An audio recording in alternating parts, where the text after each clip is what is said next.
दोस्तों मुनव्वर फारूकी ने एक स्कैम को एक्सपोज किया है जिसके अंदर वो ये बता रहे हैं कि भाई उनको ऑफर आया था एक रील को प्रमोट करने का, कुछ बोलना है किसी के बारे में कि एक बच्चे को ज़रूरत है इलाज की और उसका इलाज काफ़ी ज़्यादा महंगा है, तो उसको प्रमोट करना है, आपको बोलना है अपने फॉलोवर्स को कि भैया इनको डोनेशन दो क्योंकि इनको पैसे की ज़रूरत है, इनको इंजेक्शन लगने वाला है बड़ा ही एक्सपेंसिव, और उसके अंदर उनको पैसे मिलने वाले थे। मतलब मुनव्वर फारूकी को पैसे दे रहे थे कि हम इतना देंगे, तुम इस रील को बना देना और इसको डाल देना जगह जगह पे, और मोटा पैसा दिया जा रहा था मुनव्वर फारूकी को उस रील को प्रमोट करने के लिए, बताने के लिए कि इसको इलाज की ज़रूरत है। वो एक एनजीओ था जिन्होंने कहा था कि भैया आपको ऐसा करना है, जिसके बाद में उन्होंने इसके बारे में बताया। हाय दोस्तों, मैं इस तरह के वीडियोस बनाता नहीं हूँ लेकिन आज बना रहा हूँ। हम एम्स्टर्डम में थे, मेरे मैनेजर को एक कॉल आया कि एक रील और स्टोरी प्रमोट करनी है, पैसे बताइए। तो बोले कि आप पहले प्रोडक्ट बताओ फिर हम पैसे बताएंगे।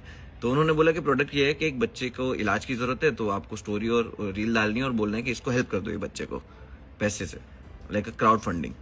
तो वो लोग पैसा देने को तैयार है और हमारे चार्जेस बहुत हाई है और दे वर रेडी टू पे। एंड हम पहले तो इस तरह का प्रमोशन हम करें ही ना, हम कभी जुआ हुआ ये सब चीजें आड़ी टेढ़ी बेचती नहीं, तंबाकू बम्बाकू। तो आई वॉज शॉक्ड कि यार ये कौन सा धंधा चला लिया है। इलाज होगा, हो सकता है जेन्युइन हो ना हो, बट इलाज के बाद का पैसा कहाँ जाएगा? आप ये सब इतना क्राउड फंड जमा करने वाले हो, आपको पैसा बन भी जाएगा, इलाज भी हो जाएगा, उसके अलावा कुछ तो बिजनेस मोटिव होगा ना कि आप पैसा देने को तैयार हो पैसा कमाने के लिए। प्योर चैरिटी है तो आप इस तरह हेल्प ही मांग लेते हैं, बट ये एजेंसी इन्वॉल्व, एनजीओ इन्वॉल्व, सिक है भाई, सब लोग पागल हो चुके हैं। और ऑब्वियसली ये एक स्कैम ही है, क्योंकि मान लो किसी को 9 करोड़ के इंजेक्शन की ज़रूरत है और उसका 9 करोड़ पूरा हो जाता है, क्योंकि भैया लाखों करोड़ों लोग जब रील देखते हैं उसके बाद में पैसा देते हैं, तो मतलब मान लो 9 करोड़ की ज़रूरत है और मान लो आ गए उस एनजीओ के पास में 30 करोड़ रुपए, तो वो 9 करोड़ का तो चेक काट के दे देगा, उस बच्चे का इलाज हो जाएगा। लेकिन बाकी के बचे हुए जो 21 करोड़ रुपए हैं उसका क्या होगा? उससे कौन फ़ायदा करेगा अपना? तो मतलब यही है स्कैम की, जिसका इलाज होना है वो तो बहुत ही अच्छी बात है, लेकिन अकाउंट उसका ना देके अपना देके, और इस तरीके से जब पैसा और भी ज़्यादा बन जाता है, क्योंकि वो रील ऐसा तो है नहीं कि वो 10 दिन रहेगी, 20 दिन रहेगी, वो सालों साल रहेगी, और जो कोई 10 साल बाद भी देखेगा वो कहेगा कि चल यार आज शायद आज हो रहा होगा इस बच्चे के साथ में ऐसा, तो मैं दे देता हूं इसको पैसा। तो वो पैसा आता जाता है, जब तक वो रील चल रही है तब तक पैसा आता जाता है। वही सेम चीज़ हो रही है एलविश यादव के ऊपर भी, ये बात कही गई थी। हालांकि एलविश यादव ने बताया कि उसने पैसे वैसे तो नहीं लिए हैं उस चीज़ को प्रमोट करने के, क्योंकि उन्होंने एक वीडियो डाली थी कि भैया एक बच्चे को 9 करोड़ के इंजेक्शन की ज़रूरत है, जहाँ पर जे कम्युनिकेशन के अकाउंट में वो पैसा गया, जो भी उनका फाउंडेशन है, एनजीओ है, उसके अकाउंट में पैसा गया। अब मेन मुद्दा यही है ना कि पैसा, मान लो लिमिट तो सेट नहीं कर रखी कि भाई हमें 9 करोड़ ही चाहिए, उसके बाद में कैप लग जाएगा, उसके बाद में पैसा नहीं जाएगा। जैसे कि आप जो ऑनलाइन क्राउड फंडिंग होती है उसमें तो शायद एक लिमिट सेट हो जाती है, जब इतना पैसा आ जाता है तो भैया वो जो डोनेशन है वो कट हो जाती है या फिर जारी होती है। लेकिन यहाँ पर कोई लिमिट नहीं होती कि मतलब 9 करोड़ के बाद में भी अगर 100 करोड़ भी पैसा चला गया ना तो भी दिक्कत नहीं है भाई, पैसा तो आ उसी अकाउंट में। और कौन सा उनके अकाउंट में आ रहा है जिनको ज़रूरत है, उनको तो खाली पैसा मिल जाएगा कि 9 करोड़ का इंजेक्शन है, ये लो 9 करोड़ तुम्हारे चेक काट के दे दिया, और बाकी जितना भी आ रहा है उसके ऊपर वो किसका है? मुद्दा ये है यहाँ पर, ये नहीं है कि किसी का इलाज नहीं हो रहा, उसके इलाज के एवज में पैसा लिया जा रहा है, नहीं, उससे जो और पैसा आ रहा है, ओवरफ्लो हो रहा है, उसका पैसे का क्या होता है, वो मेन मुद्दा है। और रही बात एनजीओ की, तो भाई एनजीओ भी एक तरीके का आजकल के टाइम में स्कैम हो चुका है। कोई भी करोड़पति आप देखोगे ना, वो बिना एनजीओ खुलवाए रहेगा नहीं, वो भी एनजीओ खुलवाएगा अपना।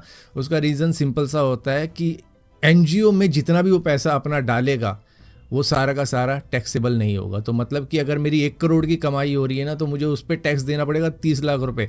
लेकिन वहीं पर जब मैं उस पैसे को एनजीओ में डाल दूंगा ना, तो मैं दिखा दूंगा कि मैंने तो वो दान कर दिया, और उसके बाद में वहाँ से शायद मैं यूज़ कर लूँ उस एनजीओ के नाम पे, कि मतलब कार ले ली एनजीओ के नाम पे, मैंने बंगला ले लिया एनजीओ के नाम पे। तो इस तरीके से चल सकता है। तो कई सारे अमीर लोग ऐसे करते हैं। दोस्तों ये जो सीन आप देख रहे हो, ना तो ये मुंबई का है, ना दिल्ली का है, ना गुरुग्राम का है, ये है यूएई का सीन, जो बिल्कुल ही डेजर्टेड इलाका है, उसके अंदर भी फ्लड जैसे माहौल बना हुआ है। दरअसल वहाँ पे काफ़ी ज़्यादा बारिश हो रही है, क्योंकि वहाँ पर एक strong low pressure weather system बना हुआ है, जिसकी वजह से सारे बादल वहीं पर काफी ज्यादा मात्रा में बरस रहे हैं और वहां पर ओले तक गिरे हैं, ऐसी भी न्यूज आ रही है। और इतनी ज्यादा बारिश होने की वजह से जो वहां की जमीन है वो वाटर को एब्जॉर्ब तो करती नहीं, क्योंकि डेजर्टेड एरिया है, जिसकी वजह से वहां पर फ्लड जैसी कंडीशन हो चुकी है। और एक्सपर्ट बोल रहे हैं कि ये अनयूजुअल हैवी रेन इवेंट हो रहा है जो कि यूएई के अंदर हो रहा है। ऐसा होता नहीं है, ये क्लाइमेट चेंज का भी असर है जो अब डेजर्टेड इलाकों में भी देखने को मिल रहा है कि वहां पर भी फ्लड जैसे हालात बन जाते हैं। दोस्तों, लियोनेल मेसी का टूर तो इंडिया का कब का खत्म हो चुका है, लेकिन जो बुरी यादें हैं कोलकाता सॉल्ट लेक स्टेडियम की वो अभी भी इन्वेस्टिगेट करवा रही हैं कोलकाता पुलिस को। दरअसल जो ऑर्गेनाइजर था सत्ता दरूद, जिसने पूरा का पूरा इवेंट ऑर्गेनाइज करवाया था कोलकाता स्टेडियम के अंदर, जो कि बिल्कुल ही बेकार था, जो भी लोग वहां पे देखने गए उनको लियोनेल मेसी दिखे ही नहीं। अब उस इवेंट के बाद में तो इनको अरेस्ट कर लिया गया था, जिस तरीके से इन्होंने कोलकाता सॉल्ट लेक स्टेडियम की हालत करवा दी, क्योंकि पब्लिक भड़क गई जिस तरीके का इवेंट ऑर्गेनाइज करवाया गया था। उसके बाद में फाइनेंशियल इनरेगुलरिटीज भी देखी गई, जिसके बाद में इनके घर पर भी रेड हुई है, तो पता लगा है कि इनके घर पे स्विमिंग पूल भी है, मतलब लग्जूरियस लाइफ जी रहे हैं, स्विमिंग पूल भी है घर में, टेरिस पे फुटबॉल ग्राउंड भी बना रखा है, बड़ा सा ऑफिस भी है इनके ही घर के अंदर। और इन्वेस्टिगेशन के अंदर ये भी मालूम चला है कि ये जो फाइनेंशियल इनरेगुलरिटीज है ये 100 करोड़ तक भी जा सकती है। मतलब इतना बड़ा घपला किया गया है इस इवेंट के दौरान में, जहां पर 10, 20, 30 लाख तक लिए गए हैं फोटो के लिए, और लोगों ने दिए भी हैं कि भाई हमारी फोटो खिंचवा देना लियोनेल मेसी के साथ में। तो इतना ज्यादा पैसा गया है जिसके अंदर फोटो का तो पैसा रिकॉर्ड में डाला ही नहीं गया है। जो भी पैसा लिया गया है, कईयों से 30 लाख लिया है, किसी से 10 लाख लिया है, और लाखों में पैसे लिए हैं लियोनेल मेसी के साथ में फोटो खिंचवाने के लिए, जिसका डेटा एंटर ही नहीं हुआ है। तो वो पैसा कहां गया, उसके लिए रेड पड़ी थी। तो यहां पर इन्वेस्टिगेशन अभी भी चल रही है,